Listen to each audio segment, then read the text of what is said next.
Hi there, this is Raghu here. Today we'll walk you through the post-market analysis of Nifty, where we will identify the high probable trades using pivots and practice how we can trade in future.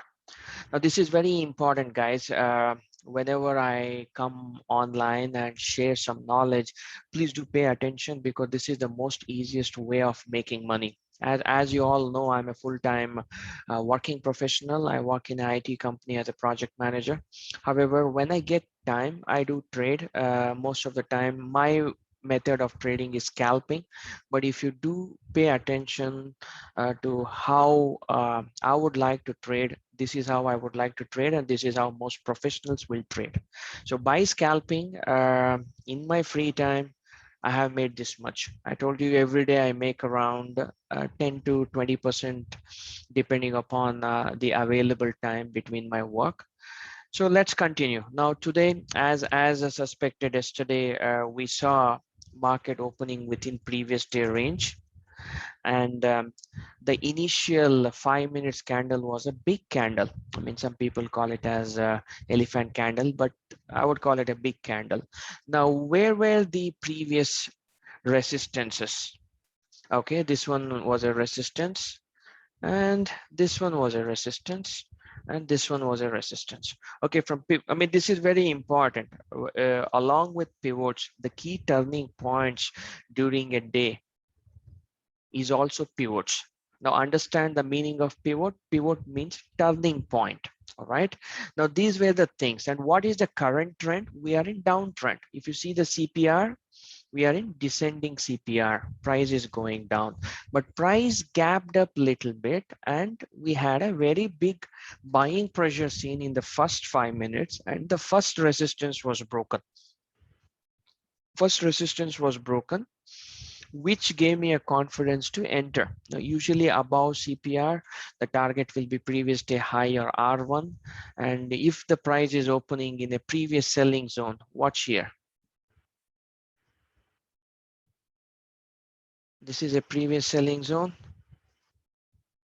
Market try to go up, comes down. Okay, if you want the length of the doji candle where the decision was made is the previous selling zone. If you get this kind of things, you have to wait for the resistance to be broken to go high. And also R1 is very close by. Probably it wouldn't have been a good risk to reward ratio, good risk to reward ratio. But here we had R1 considerably little far away, and since we had I know the VX has increased. Any ATM or ITM can move up to 25 to 30 points in 5-10 minutes. So I did enter here, made some 10 points and exited. Why I exited? Because we were nearing the previous selling zones, and R1 is a resistance. Now here near R1, near the previous day high, we had some kind of evening star pattern, which was a very good indicator to go short. Now, based on my practice, since I'm a scalper, some people enter here keeping a stop loss above R1, few points above R1. But my way of looking at it is since market was in buy more morning, this I consider as a one leg pullback, if you know price action, and I would like to see how far this can go down because I expected this level to hold. All right. This is again a resistance, right? Price went down, price is above this. This should act as a support now. The resistance is broken upside while coming down, it should act as support. That's exactly what happened here. So this you need to visualize or mark it in your chart so that you don't take or rush into a trade. Now this is a buying pressure above CPR. Although we are in downtrend, price has gapped up, and the first 5 minutes candle is a big candle showing a lot of buying pressure. And of course we are in downtrend. R1 is a resistance. We have one evidence. Now what I would like to do is I would like to just see if we get a second evidence. Now this was your second evidence. Why this was your second evidence? Watch here. This is one peak. This is one peak. Market is going higher high. Okay, I will mark it for you guys. so that you know how exactly to read the market. Two peaks, right? So here price is going high. On RSI, price is going down. So what is this? This is a negative divergence. Okay.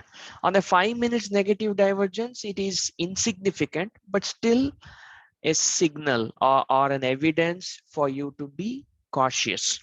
Price breaking above R1 would have rallied higher, but this was the sign. Understood? Okay, now I'm going to remove this.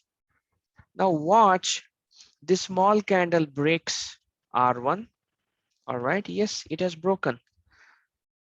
We have a wick up and down, not a strong candle. So where does this candle close? This candle closed at 18,259.3. What about this red candle open? 18,259.65. So 0.35 gap up and coming down, a kind of dark cloud, right?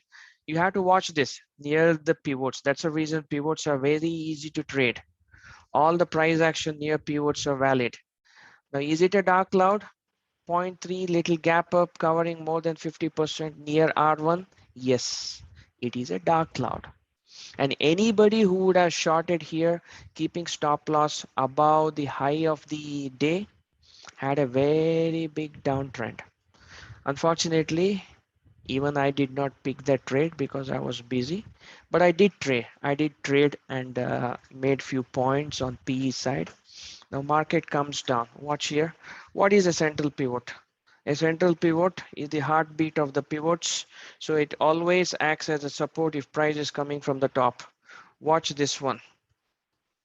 Where do you see the buying sign? The first buying sign is here. Price comes, price breaks the low of the day, comes and touches central pivot, and then immediately you have an inside bar. So again, will I take this trade? The low is broken, guys. When the low of a day or a week or a month is broken, the view should always be on short. So I'm still on short. I'm waiting to see whether the CPR will get broken, but I'm cautious. I'm in no hurry because I see an inside bar. I wait. I wait.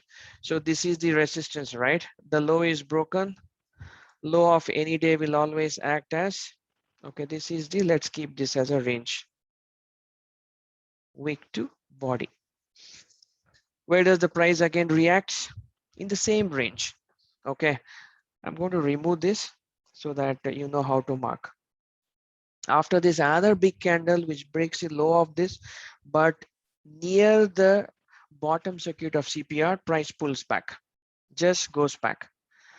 Now this one, this is again a central inside bar. See, it's an inside bar. The open and close is within this bar. So you know, market here first gave first indication as a signal of a weakening downtrend. After it's such a big candle, the next candle ideally, even if it is small, similar to the R1 candle, this green candle, it should have broken the lower CPR. But instead of breaking, it gives a inside bar, and always understand inside bars is a pause in the current trend. You need to stick to the rule, especially if it happens near the pivots. Now, this is the second signal of weakening trend. Will I go up here? I would like to wait for a candle to break the upper CPR and then go up. Yes, after this candle, I would go up. What would be my target? My target would be the recent resistance. I told you, right? This is acting as a resistance because the first inside bar reversed here. Maybe I would keep a small target here. Small target for scalping purpose. If you are a proper trader, you would enter here and you would wait, keeping this as a stop loss. But see what happens. You come here, you get one more inside bar. Now this should be your exit. It broke, but immediately after breaking off the previous resistance, it has an inside bar. You book profit and wait. You get another jumbo candle, and then you get a morning star. Of course, this is not at the low of the trend, But near the central pivot, you have one support. This low is broken, you get an inside bar. This one will not break the low, previous low, but before it breaks, you get a morning star. This is a very strong candidate based on these two evidence. And this was an ideal entry to go long. Anybody who entered long, what would have been the target? Maybe near the previous day low or R1. Above R1 break, I had informed the folks that it would give a very sharp move because the day's high and the previous day selling zone. See, previous day selling zone will be taken out. So here, this one 18,150C, little inside the money, but this inside the money even after this candle from 137, sorry, 187, it went to 227. So almost around 13 plus 20, 33, 35 points in last 20 minutes. Now, usually I don't trade in last 20, 30 minutes, but yes, the high and the resistance zone is broken. You have to anticipate market to go up. What would be a stop loss? Your stop loss will be below previous pivot. I mean, the R1 pivot, very tight stop loss. And now let's go to Bank Nifty. Yesterday I had given my view that Bank Nifty is outside the Bollinger Band. Even if it breaks, it won't give a big move because prices are outside the Bollinger Band. It has come inside the Bollinger Band. Now we need to see whether it's going to consolidate or give us any sharp up move. Usually after coming inside, see, one or two candles, it will try to come to midpoint, which is the median of Bollinger Band, or consolidate for next 3-4 days sideways, and then it might give an up move. And how exactly it acted? It was just hovering around central pivot range. And I had predicted using the pivots that either it would be a tight range bound or it will be a trendy move. Now, since Nifty was falling from last 4-5 days, since yesterday we are witnessing some buying at the lower end.